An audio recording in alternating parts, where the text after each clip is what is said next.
Welcome back students. I hope you great your desire band score. ਜੇ ਤੁਸੀਂ ਮੇਰੇ channel ਤੇ ਨਵੇਂ ਹੋ ਤਾਂ ਇਸ ਨੂੰ ਲਾਈਕ ਸਬਸਕ੍ਰਾਈਬ ਐਂਡ ਕਮੈਂਟ ਜ਼ਰੂਰ ਕਰਿਓ। ਤੇ ਅੱਜ ਆਪਾਂ ਰਾਈਟਿੰਗ ਟਾਸਕ 2 ਦਾ ਐਸੇ ਕਰਵਾਵਾਂਗੇ ਜੋ ਆਪਾਂ ਵਨ ਸਾਈਡ ਵਾਲਾ ਹੋਊਗਾ। ਟੌਪਿਕ ਦਾ ਨੇਮ ਸੁਣ ਸਕਦੇ ਹੋ, space tourism, will it bring positive or negative effect on the world's development?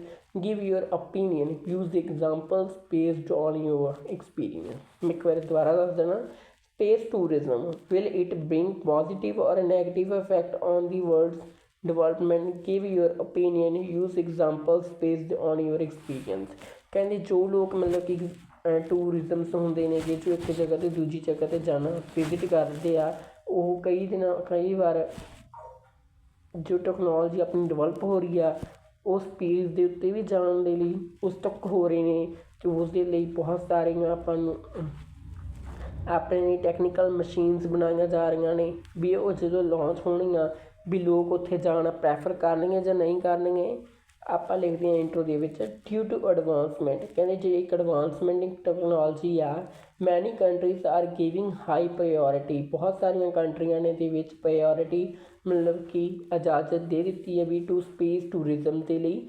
The potential impact of space tourism on global development can be both positive or negative development।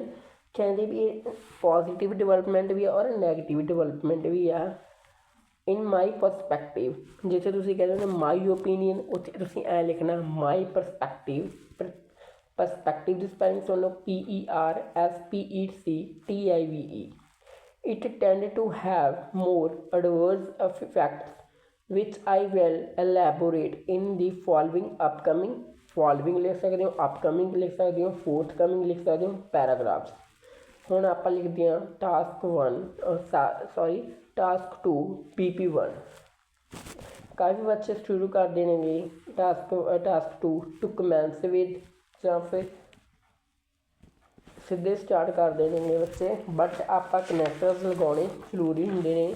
First of all ਮੈਂ ਤੁਹਾਨੂੰ ਕਨੈਕਟਰਸ ਦੱਸ ਦੇਵਾਂਗਾ। ਜਿਵੇਂ ਤੁਸੀਂ add ਕਰਨਾ ਚਾਹੁੰਦੇ ਹੋ ਕਿਸੇ ਨੂੰ ਵੀ ਤੁਸੀਂ ਲਿਖ ਸਕਦੇ ਹੋ in addition, additionally, not only but also, as well as, and, also, beside, more, furthermore, words more.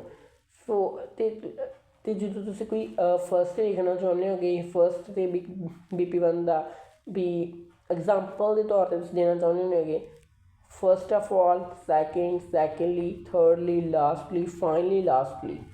Examplenations daily, for example, one clear examples is for instance to illustrate this cite an example। ਇਹ ਮੈਂ ਤੁਹਾਨੂੰ internet 'ਤੇ provide ਕਰ ਦੂੰਗਾ। ਆਪਾਂ ਕਰਦੇ ਹਾਂ task 2 ਅਤੇ ਉਸਦੇ ਵਿੱਚ ਮੈਂ ਲਿਖਿਆ to commence with why space tourism has negative effect. The first foremost is the substantial financially investment in requires.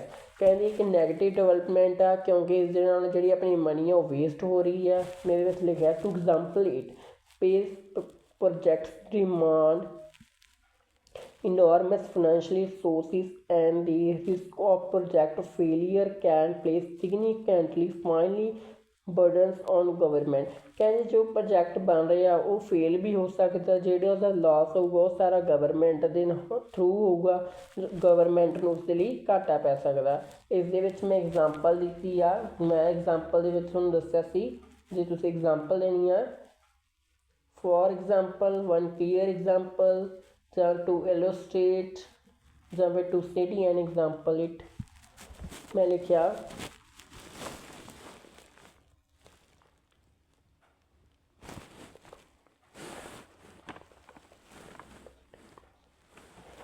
when Russia experienced a spacecraft crash। ਕਹਿੰਦੇ ਰਸ਼ੀਆ ਐਕਸਪੀਰੀਅੰਸ ਕੰਟਰੀ ਆ ਬਟ ਉਹਨਾਂ ਦਾ ਜਿਹੜਾ ਸਪੇਸ ਕਰਾਫਟ ਸੀ ਉਹ crash ਹੋ ਚੁੱਕਿਆ ਸੀ। It include in substantially financial losses that vast resources from other crucial developmental initiatives. ਕਹਿੰਦੇ ਉਹ ਐਨੀ ਪੜ੍ਹੀ ਲਿਖੀ ਸਮਝਦਾਰ ਕੰਟਰੀ ਆ ਅਤੇ ਉਹਨਾਂ ਦਾ ਫੇਰ ਵੀ ਕ੍ਰੈਸ਼ ਕ੍ਰੋਸ ਹੋ ਗਿਆ ਸੀਗਾ ਅਤੇ ਉਸ ਦੇ ਨਾਲ ਜਿਹੜਾ ਉਹਨਾਂ ਫਾਈਨੈਂਸ਼ੀਅਲ ਲੋਸ ਵੀ ਹੋ ਸਕਿਆ ਸੀ ਅਤੇ ਉਹ ਸਾਰਾ ਲੋਸ ਸਰਕਾਰ ਦੇ ਦੌਰਾਨ ਹੋ ਚੁੱਕਿਆ, ਸਰਕਾਰ ਨੂੰ ਹੋਇਆ। ਅੱਗੇ ਲਿਖਿਆ more over the ਕੰਸਟੈਂਟ associated with manufacturing and experimental ਵੀ ਲਿਖ ਸਕਦੇ ਹੋ on rocket can strain a nation budget, limiting its ability to invest in other crucial areas। ਕਹਿੰਦੇ ਬਹੁਤ ਸਾਰੀਆਂ ਕੰਟਰੀਜ਼ ਨੇ ਜੋ ਬਜਟ ਨੂੰ ਦੇਖਦੀਆਂ ਨੇ ਤੇ ਇਨਵੈਸਟ ਕਰਦੀਆਂ ਨੇ ਦੂਜੇ ਕੰਟਰੀਆਂ ਦੇ ਲਈ। As a result it may deleterious for a nation. And तो मैं यही कहना चाहना एंड रिजल्ट के ਵਿੱਚ ਇਹ ਇੱਕ ਡਿਲੀਰੀਅਸ ਫॉर द नेशन ਆ। अनदर रीजन PP2 स्टार्ट कर सकते हैं ਇਹਦੇ ਨਾਲ ਆਪਾਂ। Another reasonable factors is that space tourism can have negative effect। ਕਹਿੰਦੇ ਜਿਹੜਾ space tourism ਹੈ ਉਸ ਦਾ negative consequences space flight involves the consuming of natural resources and emissions of harmful gases during takeoff and landing, contributing to global warming, pollution, ozone depletions and other environment problems। These issues can lead to natural distress and have adverse health effects on individuals। ਕਹਿੰਦੇ ਉਹਦੇ effects ਪੈ ਸਕਦੇ individuals ਨੂੰ। individuals including conditions like asthma and heart infections। ਕਹਿੰਦੇ ਉਸ ਦੇ ਵਿੱਚ ਬੈਠਣ ਅਸਥਮਾ ਇਨਫੈਕਸ਼ਨ ਦੇ ਹੋ ਸਕਦੇ ਆ। for instance the growing popularity of space travel in India has been linked to a 15 annual increase in health problems। ਕਹਿੰਦੇ ਇੰਡੀਆ ਦੇ ਵਿੱਚ ਇੱਕ 15 annual increase ਹੋ ਰਹੀਆਂ ਜੋ ਹੈਲਥ ਪ੍ਰੋਬਲਮ ਦੇ ਰਿਲੇਟਡ ਹੋ ਰਹੀਆਂ ਨੇ, ਇਨਵਾਇਰਮੈਂਟ ਨੂੰ ਹੋ ਰਹੀਆਂ ਇਸ਼ੂ ਬਣ ਰਹੇ ਨੇ। those it not only harmful human life but also put bad impact on surrounding or environment।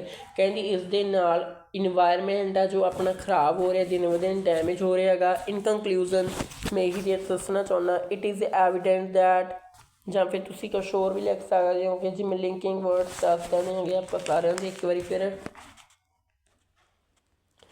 In summary, to sum up, in conclusion, in briefly, all in all, to conclude, it is evident that the advancement in the space travel is not an ideal way to promote progress or growth in any country। This is because it not only but results in financial setbacks or crises for government but also causes significant environment problem ਜੋ ਆਪਾਂ BP1 BP2 ਦੇ ਵਿੱਚ intro ਦੇ ਵਿੱਚ ਆਪਾਂ rephrase ਗੱਲ ਕੀਤੀ ਸੀ ਉਸ ਨੂੰ ਆਪਾਂ ਸਮਰੀ ਵਾਂਗੂ ਸ਼ਾਰਟ ਲੈਟਰ ਦੇ ਵਿੱਚ ਲਿਖ ਸਕਦੇ ਹੁੰਦੇ ਹਾਂ। ਉਹਨੂੰ ਕਹਿੰਦੇ ਨੇਗੇ ਕੰਕਲੂਜ਼ਨ। ਜਿਵੇਂ ਆਪਾਂ ਸਿੱਟਾ ਕੱਢਦੇ ਹੁੰਦੇ ਹਾਂ ਪੰਜਾਬੀ ਦੇ ਵਿੱਚ ਕਹਿ ਦਿੰਦੇ ਹੁੰਦੇ ਹੈਗੇ ਪੈਰੇ ਬਣਾਉਣੇ ਹੁੰਦੇ ਆ, ਪੈਰਾਂ ਨੂੰ ਛੋਟਾ ਕਰਕੇ ਲਿਖਣਾ ਹੁੰਦਾ ਗਾ, ਉਸ ਦੇ ਨਾਲ ਇੱਕ ਕੰਕਲੂਜ਼ਨ ਬਣਦਾ ਗਾ। ਆਪਾਂ ਇੱਕ ਹੋਰ ਕੰਕਲੂਜ਼ਨ ਲਿਖਿਆ ਹੈਗਾ, ਤੁਸੀਂ ਇਹ ਦੇਖ ਸਕਦੇ ਹੋ। In conclusion although space tourism bring some benefits it is a negative development for countries economic as well as environment. ਕਹਿੰਦੇ ਇਕਨੋਮੀ 'ਤੇ ਬੁਰਾ ਪ੍ਰਭਾਵ ਪਊਗਾ, ਕੰਟਰੀ 'ਤੇ ਪਊਗਾ, ਟੂਰਿਜ਼ਮ ਬੀਂਗ 'ਤੇ ਬੈਨੀਫਿਟਸ ਹੋਣਗੇ। ਜੇ ਤੁਹਾਨੂੰ ਮੇਰੀ ਅੱਜ ਦੀ ਵੀਡੀਓ ਵਧੀਆ ਲੱਗੀ ਤਾਂ ਇਸ ਨੂੰ ਲਾਈਕ ਸਬਸਕ੍ਰਾਈਬ ਐਂਡ ਕਮੈਂਟ ਜ਼ਰੂਰ ਕਰਿਓ। ਅਤੇ ਆਪਣੀ ਨੈਕਸਟ ਵੀਡੀਓ ਗ੍ਰਾਮਰ ਬੇਸਡ ਹੋਊਗੀ ਅਤੇ ਉਸ ਦੇ ਨਾਲ ਤੁਹਾਨੂੰ ਸਾਰੀਆਂ ਸਟਰਕਚਰਸ ਪ੍ਰੋਵਾਈਡ ਕੀਤੀਆਂ ਜਾਣਗੀਆਂ। ਜੇ ਬੱਚਿਆਂ ਨੇ ਔਨਲਾਈਨ ਬੈਚਿਸ ਲੈਣੇ ਆ ਤੁਸੀਂ ਮੈਨੂੰ ਕੰਟੈਕਟ ਕਰ ਸਕਦੇ ਹੋਗੇ ਐਜ਼ ਇੰਸਟਾਗ੍ਰਾਮ ID ਜਾਂ ਫਿਰ YouTube 'ਤੇ ਦੀਪ ਇੰਗਲਿਸ਼ ਗੁਰੂ 'ਤੇ। Thank you for watching.